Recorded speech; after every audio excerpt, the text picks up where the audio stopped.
शक्ति रूप का अभिप्राय है, देवियों के चित्र आपने देखे होंगे। जी जी। देवियों के अंदर दो बैलेंस बड़े अच्छे चित्रकारों ने बनाए हैं। हाँ जी। उनके नयनों में मात्र स्नेह दिखाते हैं, रूप में भोलापन भी है, लेकिन साथ साथ उनके हाथ में शस्त्र हैं, ताकि कोई भी आसुरी वृत्ति वाला व्यक्ति हाँ जी। अगर वो सामना करता है, आता है सामने, तो उन देवियों ने कोई हिंसक वाण नहीं चलाए, कोई उनको तीर कमान से मारा नहीं, तलवार नहीं चलाई, लेकिन ये योग की शक्ति के ज्ञान के प्रतीक हैं। उनके पास ज्ञान की शक्ति है, योग की शक्ति है, जिसके आधार से वो आसुरी वृत्ति वाली आत्माएं उनके पैर के नीचे आ गई, जैसे वो खत्म हो गई, वृत्तियां खत्म हुई। आसुरी लोग नहीं खत्म किए, आसुरी वृत्तियों को नाश किया। यानी वो प्रतीकात्मक चित्र हैं, प्रतीकात्मक चित्र हैं।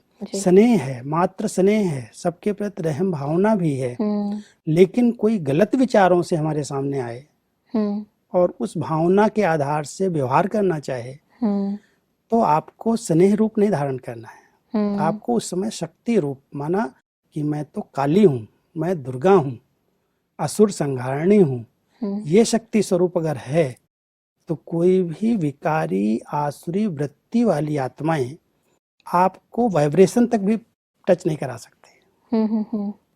आपके सामने आते ही उनको आपका ये शरीर लाइट का शरीर दिखाई देने लगेगा। इसको परमात्मा कहते हैं, ये है तुम्हारा शक्ति स्वरूप।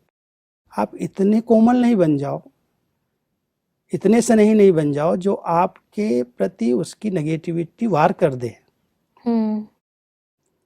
हैं, मात्र स्नेह है, ऐसा नहीं है आत्माओं के पास स्नेह नहीं है। सबकी भला हो, सबका कल्याण हो, सब आगे बढ़े, बहुत भावना अच्छी है।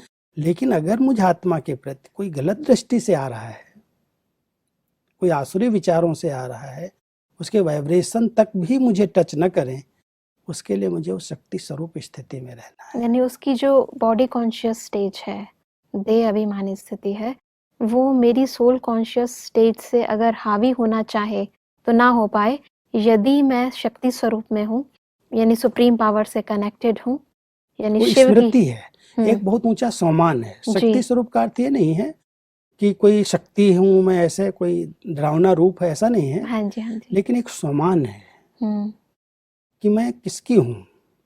परमात्मा जो सर्वशक्तिवान सर्वसमर्थ है, शिव परमात्मा, उसकी मैं शक्ति हूँ।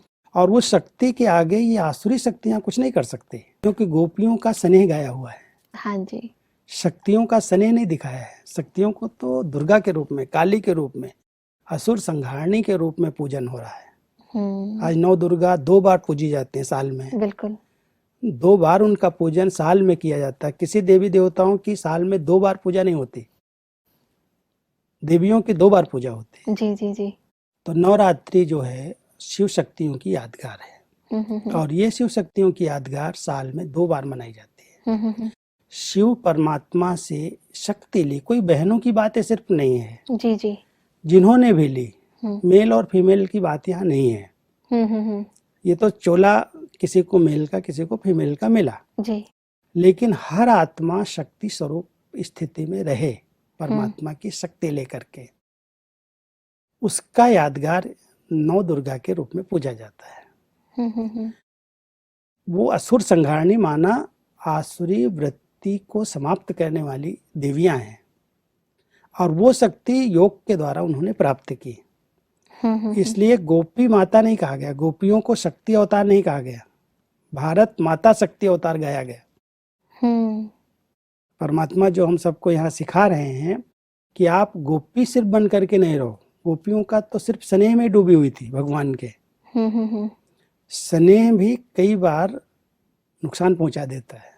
अत्यधिक स्नेह किसी से हो गया तो प्रभावित हो जाएगा, आत्मा आपके पीछे लटक जाएगा। इसलिए परमात्मा चाहते हैं कि ये सब मेरे बच्चे शक्तिशाली स्थिति में रहें। तो वही बैलेंस वाली बात हुई। हाँ, शक्ति स्थिति में रहेंगे, शक्तिशाली स्थिति में, तो कोई भी आपको उस वृत्ति से देख भी नहीं सकता है। भक्ति मार्ग में जो गोवर्धन पर्वत का गायन है, जी, उसके पीछे एक बहुत सुंदर इतिहास है। इतनी तेज बरसात पड़ने लगी, सब परेशान होने लगे, ग्वाल बाल जो थे भगवान के साथ।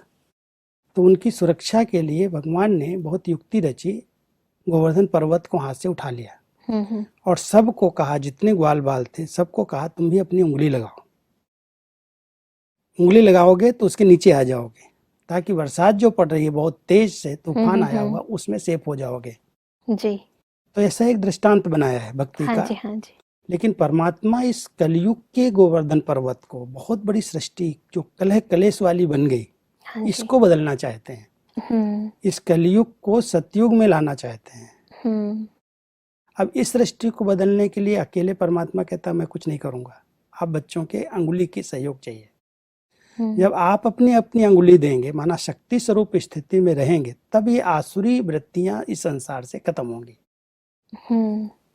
तो आप एक अंगुली दो, माना इस शक्ति से, शक्ति स्वरूप स्थिति से, परमात्मा की याद से इस आसुरी सृष्टि को बदलने में सहयोग दो। तो अंगुली सहयोग की निशानी है। जी जी जी। इसलिए अंगुली देना माना सहयोग देना, और सहयोग ये देना है कि चारों तरफ विकारों का फुल फोर्स है। हाँ जी। आसुरी वृत्तियां हर एक के अंदर हैं। उन आसुरी वृत्तियों को समाप्त करने में अगर सब योगी आत्माएं शक्ति स्वरूप स्थिति में नहीं रहेंगी तो ये पर्वत उठेगा नहीं। एक तो है फिजिकल सहयोग और दूसरा है कि ईश्वरीय योग का सहयोग। वास्तव में ये अंगुली आत्मिक स्थिति की सहयोग की निशानी है। जी जी जी। इसमें स्थूल सहयोग की बात परमात्मा नहीं कर रहे हैं, लेकिन सर्व आत्माओं के शुद्ध संकल्पों का सहयोग, अपनी ऊंची पवित्र धारणाओं का सहयोग। शक्ति स्वरूप स्थिति यही है कि हमको कोई भी विकारी वृत्तियां टच न कर सके। वायुमंडल में कितने भी विकार फुल फोर्स में हैं जी, लेकिन उस विकारी वायुमंडल का प्रभाव मेरे ऊपर न पड़े, वो टच न करे। ये सहयोग परमात्मा को अगर हम देते हैं, ये पवित्रता का सहयोग है वास्तव में। और इस पवित्रता का सहयोग, उसकी अंगुली अगर इतने सब आत्माएं दें तो ये गोवर्धन पर्वत आज चेंज हो जाए, कलयुग बदल जाएगा।